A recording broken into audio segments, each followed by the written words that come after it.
오늘은 시편의 말씀을 보겠습니다. 시편 24편입니다.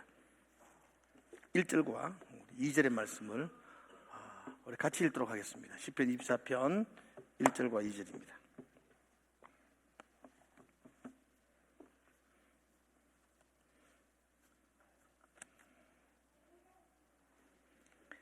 우리 함께 읽을까요? 1절과 2절 같이 읽읍시다. 시작. 땅과 거기에 충만한 것,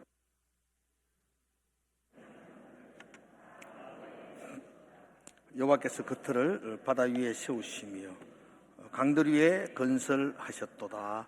아멘.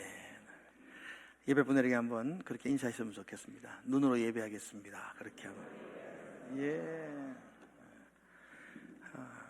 그냥 눈으로 예배하겠다는 것은요, 나의 예배의 태도, 나의 예배의 자세, 내가 예배하는 자의 마음가짐을 내가 새롭게 하겠습니다. 이런 고백이에요.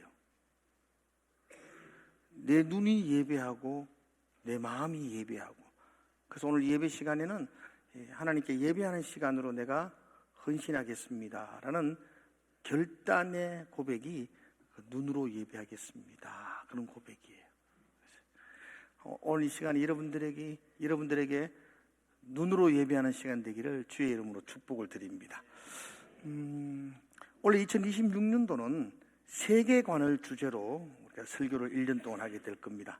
우리 주일학교 아이들과 함께 작년에는 하나님의 성품에 대해 우리가 1년 동안 설교를 했고요. 이제 올해부터는 세계관, 좀 생소한 단어인데요, 세계관을 주제로 가지고 1년 동안 계속 이야기할 거니까 여러분들이 자꾸 듣다 보면은 이해가 될 것 같아요. 제가 지난 시간에는 우리 모두는 눈에 보이지 않는 안경 하나를 쓰고 세상을 바라본다고 그렇게 했죠. 빨간 안경을 쓴 분도 있고 파란 안경을 쓴 분도 있고, 그 안경은 매우 다양합니다. 유물론적 세계관을 가지고 있는 안경이 있고, 또 범신론적 세계관을 가지고 있는 안경도 있고요. 우리가 써야 될 안경이 뭐라고요? 성경적인 세계관. 우리는 예수 믿는 사람이니까 기독교적인 세계관, 그 안경을 쓰고 이 세상을 바라보자, 그렇게 말했습니다. 특별히 이 세계관이 어떻게 형성되는가에 대한 것들은 여러분들이 꼭 기억하셔야 됩니다.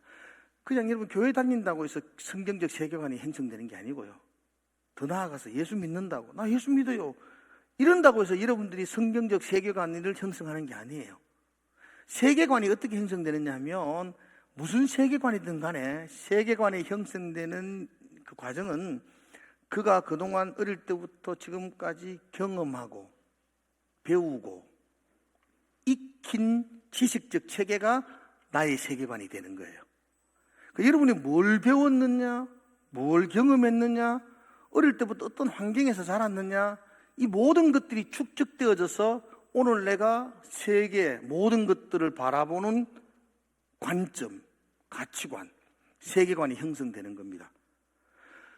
그래서 여러분들이 교회에 나온다고 해서 세계관이 형성되는 것이 아니고요, 기독교적 세계관, 성경적인 세계관을 내가 가지려면 성경을 많이 익히고 성경을 많이 배우고 성경을 많이 경험함으로 내 인식 체계가 형성되어져야 돼요.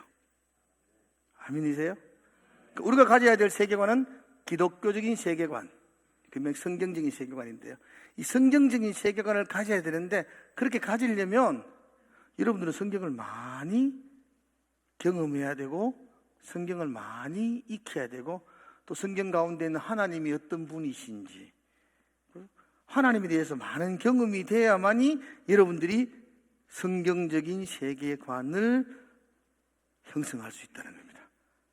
제일 답답하고 제일 속상한 게, 평생 교회 다니는데 이야기해보면 유물론적인 세계관을 가지고 이야기를 해요. 평생 예수 믿었는데, 예수 안 믿는 건 아니에요. 근데 예수 믿었는데 그의 관심과 그의 생각이 세상적인 세계관으로 가지고 있는 분들이 있어요. 왜냐하면 성경을 잘 모르기 때문이죠. 하나님을 잘 모르기 때문에 그렇습니다. 그래서 저와 여러분들이 성경적인 세계관을 가져야 된다. 그러려면 성경을 많이 배우고 많이 경험해야 된다. 자녀들에게도 성경을 많이 가르쳐 줘야 돼요. 요즘 우리 아이들은 유튜브 세계관을 가지고 있어요. 유튜브를 더 많이 보는데 뭐. 유튜브 더 많이 보면 유튜브 세계관은 가져지는 거예요. 보수적인 세계관, 진보적인 세계관. 가져질 수밖에 없어요. 그래서 여러분들 우리 아이들이 성경을 먼저 접하기 전에는 다른 거 접하지 않도록 하셔야 돼요. 그래서 공산당은요 18세까지는 전도 못 하도록 해요. 18세까지 공산당을 딱 배우고 나면요 그 이후부터는 다른 거 다 들어와도 18세까지 세계관이 딱 형성되기 때문에 괜찮다는 거예요. 18세 이후는 전도해도 괜찮다는 거예요. 근데 중국도 18세 이전에는 전도 못해요. 그건 큰일 나요. 우리도 우리 아이들 18세 이전에는 성경 외에 아무것도 보지 못하도록 만들어야 돼요.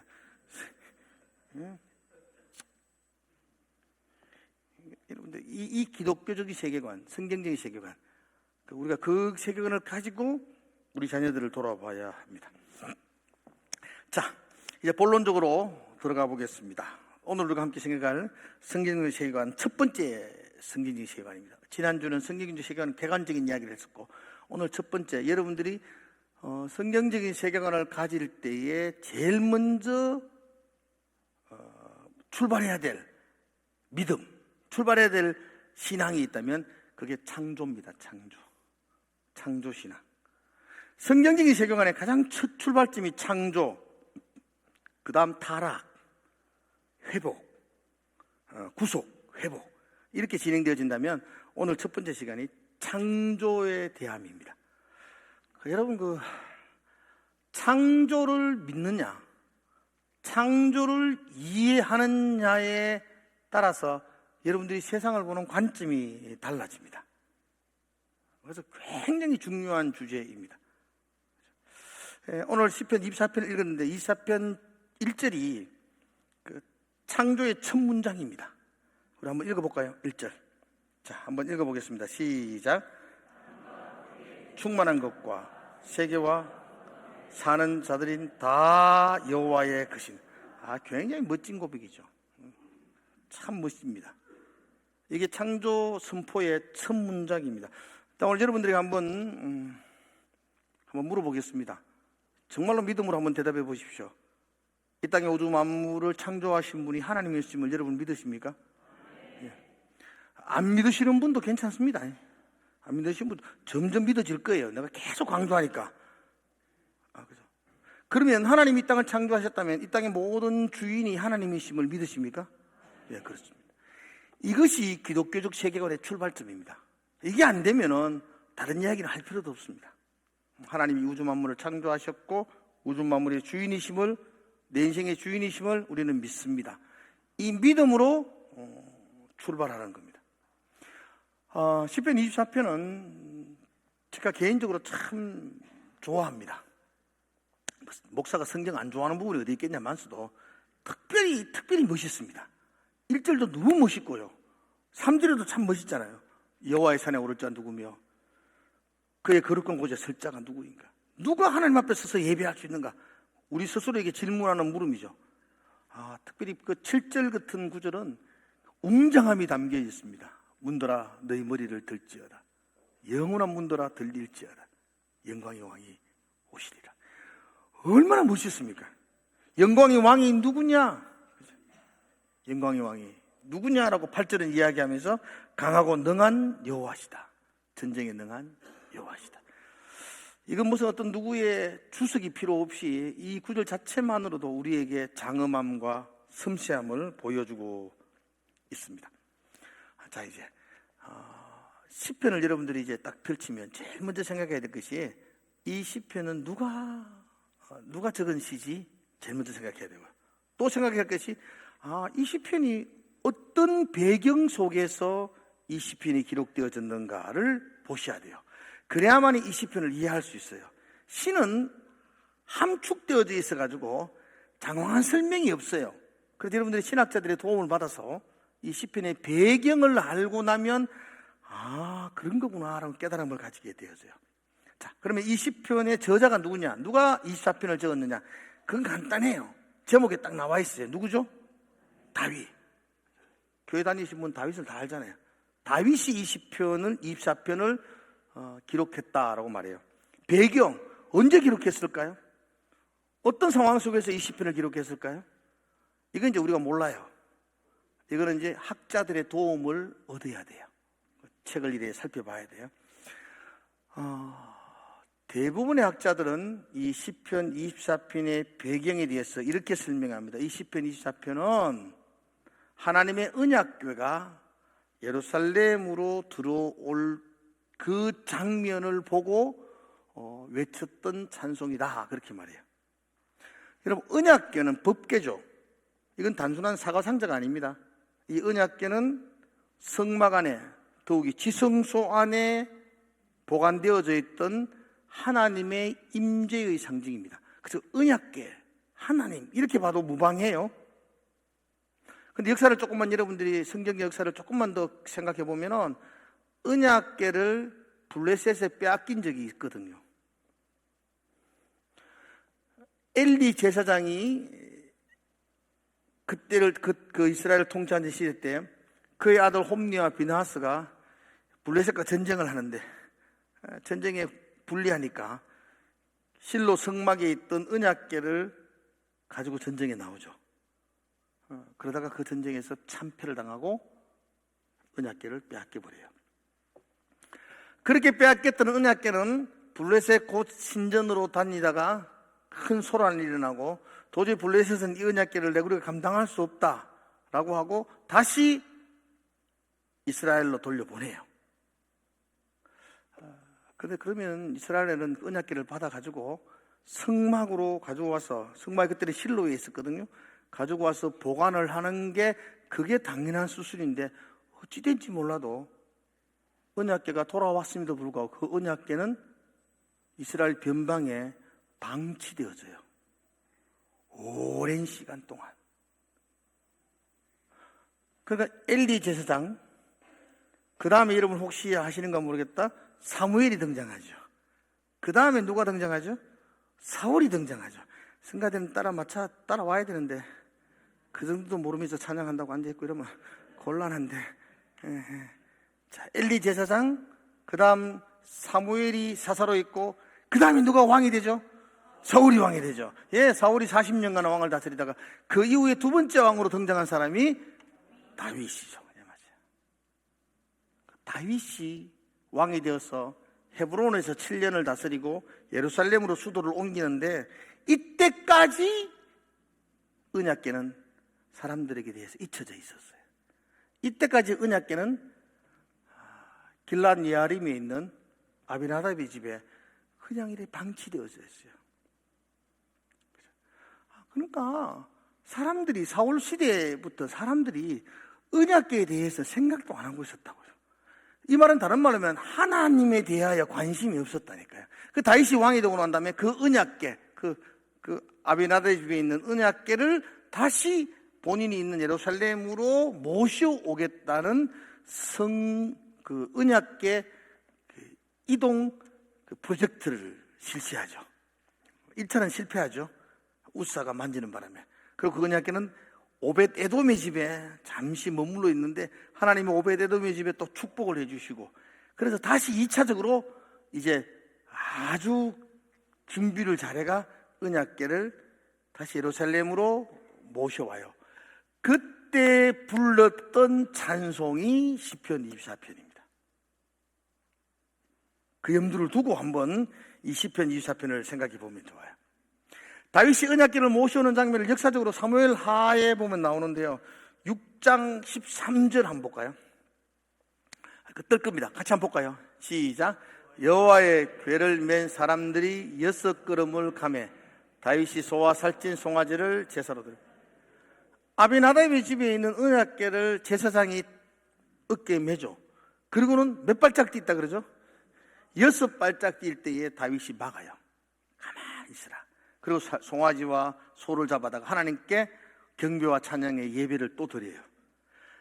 봐요. 다윗이 왕인데 예루살렘 목적지에서 언약궤를 기다리는 게 아니고 출발할 때부터 거기에 와서 하나님께 예배하며 출발을 해요. 그리고 그 다음 절 14절에 보면 이렇게 되어져 있거든요. 14절도 띄워주면 좋겠다. 자, 볼까요? 다윗이 여호와 앞에서 힘을 다하여 춤을 추는데 그때 다윗이 배 에봇을 입었다. 춤을 추는데 즐겁게 춤을 추더라 이런 말 하지 않고요. 뭘 다요? 힘을 다하여, 감사와 기쁨을 다하여, 온 마음을 다하여 춤을 추는데, 그때 다윗이 입은 옷이 왕복이 아니라 에봇, 제사장이 입는 옷이죠. 예배자의 옷입니다. 다윗은 자신의 왕복을 벗어던지고 예배자의 한 사람이 되어서 춤을 추며 기뻐하며 하나님께 예배하면서 그 오베데돔의 집에서부터 자기의 왕궁이 있는 예루살렘까지 함께 오는 거죠. 그리고는 오면서 온 백성들이 같이 찬송하는 게 이게 시편 24편입니다. 1절 그 불렀던 찬송 한번 볼까요? 땅과 거기에 충만한 것과 세계와 그 가운데 사는 자들이 다 여호와의 것이로다. 이게 아주 멋진 문장이에요. 땅, 거기 충만한 것, 세계, 그 안에 사는 자들. 땅에 충만한 게 뭐죠? 자연 만물, 산, 강, 바다, 모든 자연 만물, 땅, 거기에 충만한 것. 세계, 이 땅 가운데 사는 모든 것들, 식물, 동물, 우리 인간들, 이 세계에 사는 모든 자들이 결론적으로 다 여호와의 것이오다. 이건 단순한 그의 신앙의 고백을 뛰어넘어 가지고 하나님의 통치에 서는 것 같습니다. 자연은 하나님의 것입니다. 그 안에 있는 모든 사람도 하나님의 것입니다. 다윗의 고백이죠. 보이는 것은 하나님의 것입니다. 보이지 않는 것도 하나님의 것입니다. 모든 소유도 하나님의 것입니다. 모든 뭐라 그럴까요? 생명, 또 모든 공간, 모든 시간, 우리들이 보이는 모든 사물과 보이지 않는 모든 영혼까지도 다 하나님의 것입니다 라는 고백입니다. 다윗은 지금 하나님의 상징인 언약궤가 예루살렘으로 이렇게 들어오고 있어요. 그걸 바라보면서 여기에 임재하신 하나님, 이곳에 함께 하신 하나님이 어떤 분이신가를 온 천하에 선포합니다. 야, 저거 사가상자 아니다. 저거 그냥 눈에 보이는 언약궤가 아니고 그 단순한 그 괴짝 하나가 아니라 저건 하나님이고 그 하나님은 이 온 우주 만물의 주인이시다. 모든 소유, 모든 생명, 모든 보이는 것들과 보이지 않는 모든 것들이 다 저분의 것이다. 이렇게 통치 선언을 하고 있습니다. 오늘 예배하는 여러분 지금 누구한테 예배 드리죠? 하나님께. 그분이 어떤 분이시죠? 모든 만물의 주인이십니다. 아멘이세요? 그럼 여기 앉았다 그냥 돌아가는 시간이 아니에요, 여러분들이 지금. 주일을 왔다 한 시간 여기 앉아있다 가는 시간이 아니고, 여러분은 지금 모든 만물의 주인 되신 그분과 만나고 있는 거죠. 그 설레임이 있나요? 그 두근거림이 여러분들에게 있나요? 그거 없이 예배 드린다는 것은 예배를 모욕하는 거예요. 여러분들이 여러분들 위의 권위자 상전을 만나러 갈 때에도 여러분들은 여러분의 마음의 준비를 하고 두려움과 어쩌면 경외함을 가지고 그분들을 만나는데, 어떻게 이 모든 만물의 주인이신 하나님 그렇게 믿는다고 고백하면서도, 그 안 믿는 사람들은 아무 때나 예배해도 돼요. 우리는 믿는다 그러잖아요. 하나님이 이 땅의 주인이시면 믿잖아요. 믿는다고 고백하면서도 그분을 만나는 임재의 장소에 여러분들의 마음의 태도, 자세, 방향이 올바르지 않다면 그건 굉장히 위험한 거예요. 오늘 이 예배가 여러분들에게 설렘과 여러분들에게 경외함이 있는 예배가 되기를 주의 이름으로 축복을 드립니다. 2절의 말씀 봅시다.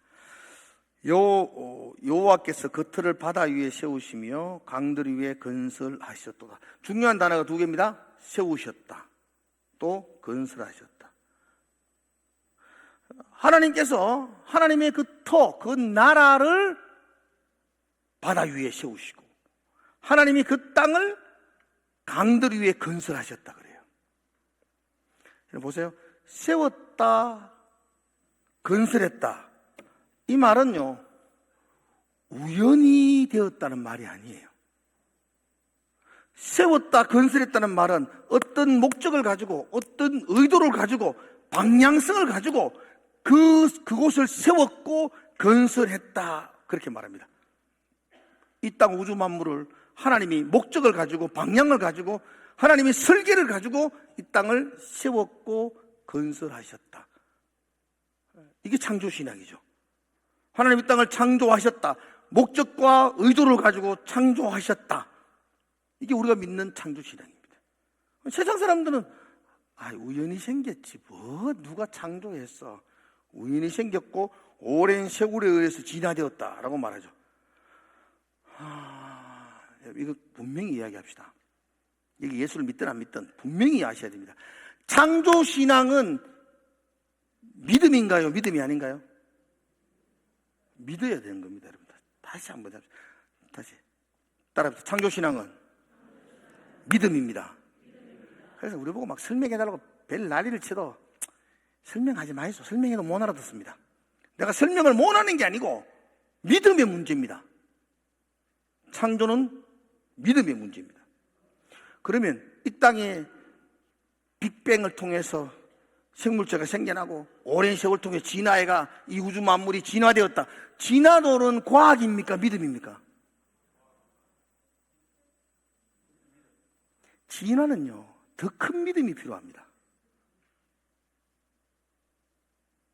진화를 여러분들이 믿는다면 엄청난 믿음을 가져야 됩니다. 제가 하는 말입니다. 우연히 빅뱅을 통해서 생명체가 생겨난다고요?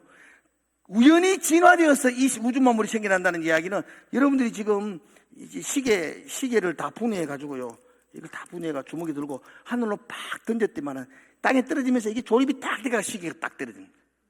이거보다 더 큰 믿음이 필요합니다. 그러니까 여러분들이 우리가 솔직히 이야기해서 창조도 믿음이고 진화도 믿음입니다. 문제는 내가 뭘 믿느냐, 어디를 믿느냐가 결정되어집니다. 나는 뭘 믿고 결정했다고요? 나는 창조를 믿기로 결정했어요. 진화 믿는 사람 진화 믿으라 그래요. 진화 잘 믿으라 그래. 창조까지 뭐 하지 말고. 나는 창조를 믿겠다고 결정했다고요. 지도 진화 믿으면 진화 믿는 게이지 못 잡겠단 말이에요. 이해가세요? 그것도 믿음이래요. 엄청난 믿음이 필요합니다. 그것도 과학으로 증명되지 않는 수많은 이야기들, 오늘 다 이야기 못 하겠습니다. 그런 이야기들이 있습니다. 보세요.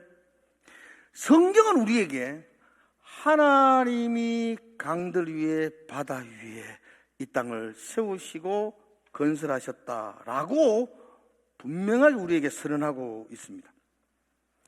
강과 바다는 고대에는 혼란과 무질서를 이야기해요. 그 창세기 1장 1절에도 하나님이 천지를 창조하시니라. 1장 2절은 무엇인지 아세요? 땅이 공허하고 혼돈하며 흑암이 깊음 가운데 있고 하나님의 영이 수면 위에 운행하시다. 이 창세기 2장이에요. 이 땅은 흑암과 공허와 무질서가 판을 치는 곳이었어요. 근데 하나님이 그 흑암 가운데 빛을 창조하셔서 공허와 무질서 속에 질서를 창조하셔서 그 바다 위에 터를 세우시고 건설하셨어요. 이게 창조신앙입니다. 성경적 세계관은 이 창조신앙으로 출발합니다. 여러분, 창조를 믿지 않으면 우리에게는 이 세상이 그냥 존재하는 걸로 믿어야 됩니다. 하나님이 창조하셨든지 이 세상은 우연히 존재하는 걸로 믿어야 됩니다. 보세요. 이 세상이 우연히 존재한다라고 생각하면 이 세상의 주인이 누구죠? 이 세상의 주인은 힘 있는 사람, 권력 있는 사람, 움켜쥔 사람, 가진 자라, 주머니에 넣은 사람이 주인이 됩니다. 제가 지금 가치관을 이야기하는 겁니다. 세계관을 이야기하는 겁니다. 창조를 믿지 않는 사람들은 이 세상의 주인은 힘있고 권력이 있어 움켜쥐고 거머쥐고 깃대 꽂고 차지한 사람을 주인으로 인정합니다. 근데 창조신앙을 가지고 있는 사람은 이 땅의 주인이 누구죠? 하나님이라고 믿죠.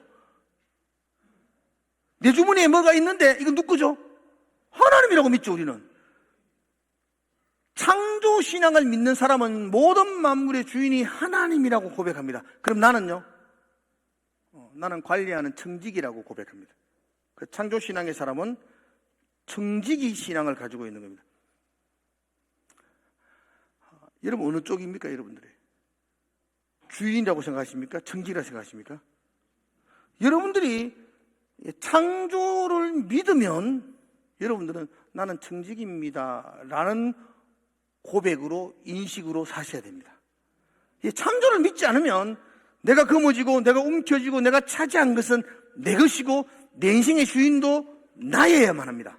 그런데 창조를 믿는 사람은 내가 움켜쥐었지만 이건 하나님의 것이고 나는 관리하는 자이고 내 인생도 주인은 하나님이시고 나는 청직이다, 그렇게 생각합니다. 이 인식, 다시 한번 묻습니다. 여러분은 주인이십니까?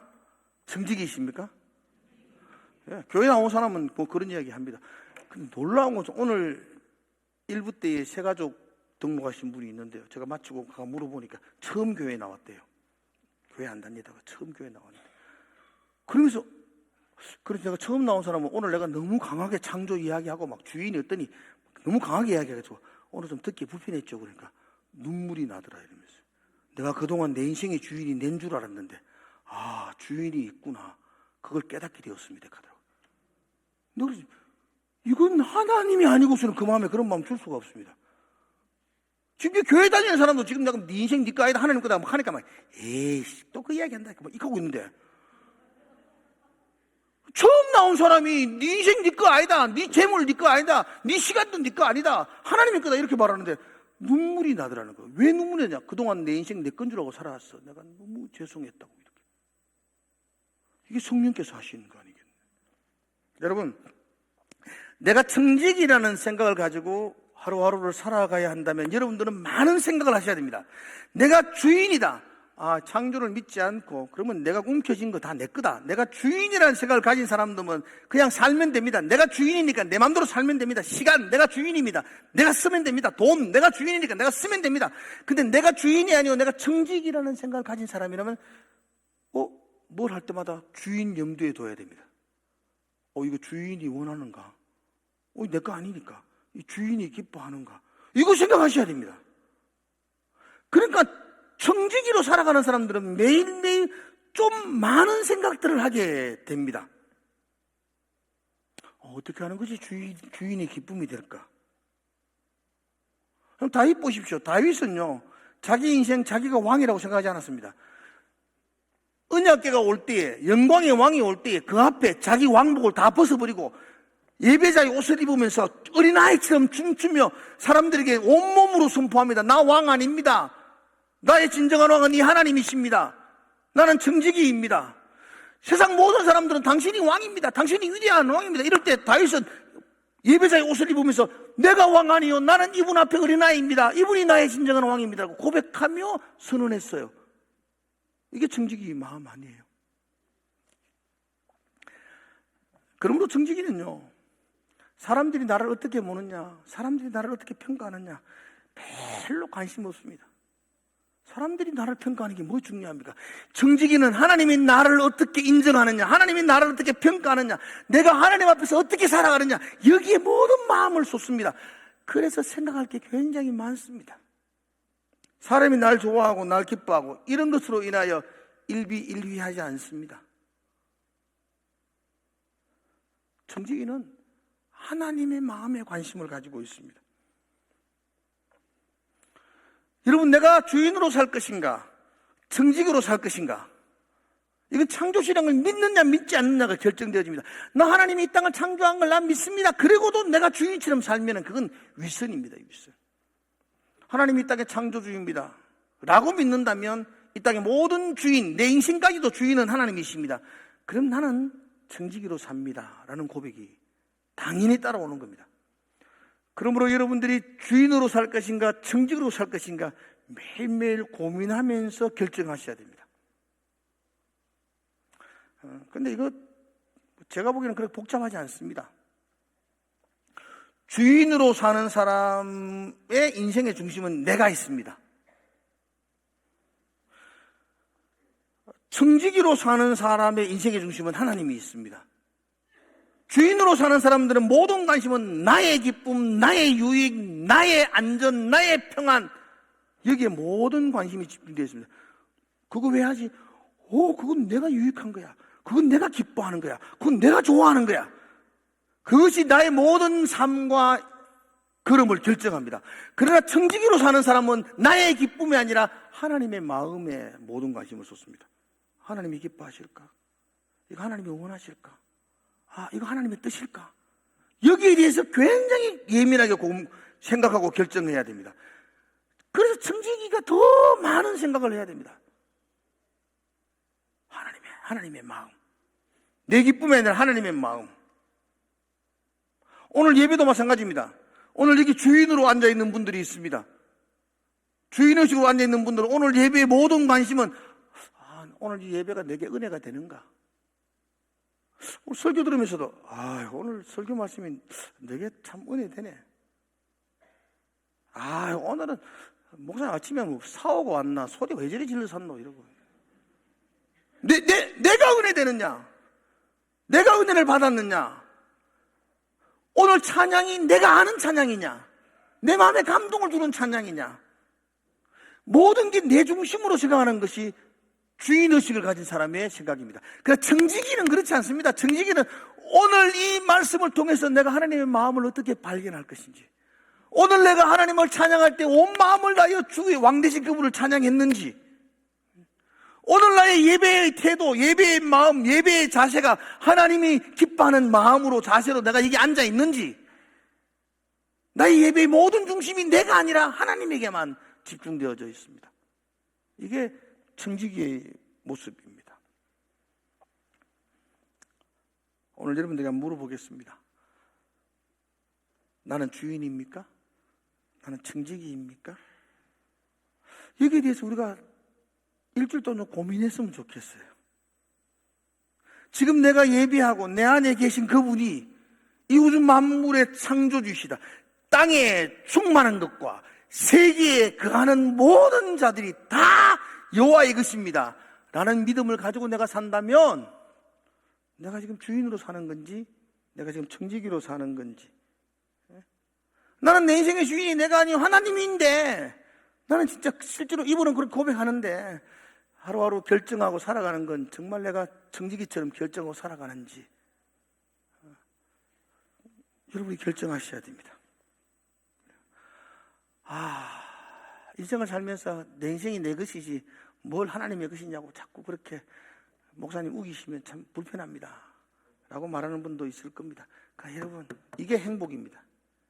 내 인생이 내 것이라고 생각하신다면 여러분은 여러분들이 결정하고 행동하고 가는 걸음들의 모든 책임은 여러분들이 지셔야 됩니다. 여러분들이 책임을 지셔야 됩니다. 나는 내 인생의 주인이 하나님을 믿습니다. 그러므로 나는 내 인생의 모든 방향들을 하나님께 맡깁니다. 책임도 하나님이 지십니다.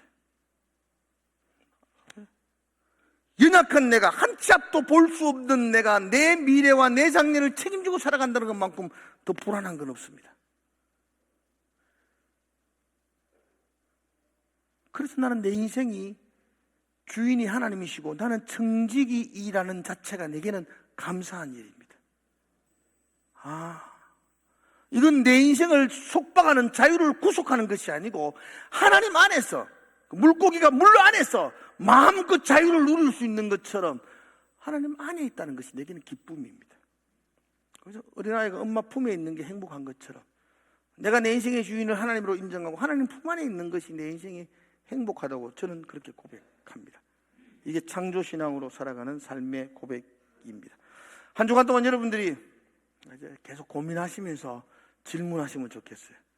나는 주인인가? 나는 청지기인가? 나는 청지기라면 이렇게 하는 건 하나님의 기쁨일까?